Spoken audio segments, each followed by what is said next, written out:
好，来我们来介绍奥盛这一台7700哈，那个气囊要怎么样来更换哈？第一个，我们先来谈背部哈，背部这边有一块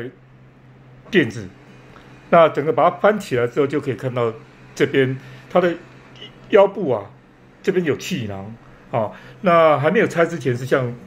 右边这个一样啊。那我们可以把拉链啊，这边有拉链，可以把它拉开之后啊，就可以看到里面的气囊。这边有个气囊，然后后面有一个气囊啊。那当然每一个气囊的尺寸大小都要一样哈，你就按照那个尺寸大小去把它更换。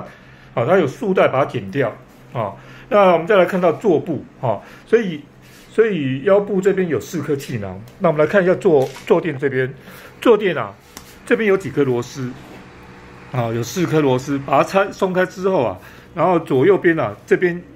也有2颗螺丝。松开之后，它整个坐垫可以拿起来，拿起来之后就可以看到，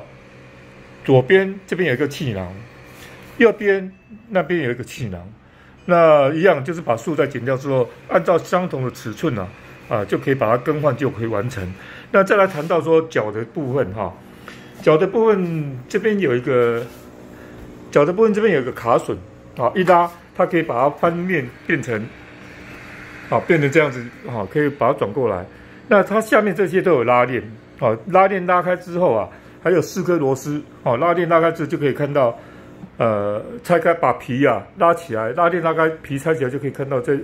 脚部里面有好几个气囊哈，这边比如说这边有1颗、2颗、3颗，那后面这边还有1颗，4颗，所以它一边总共有4颗气囊。那一样按照它相同的尺寸把螺丝松开，然后来更换，再把它装上去。那整个这个气囊就可以完成了哈。好，那这是以上有关于奥盛7700的介绍，给你参考，谢谢。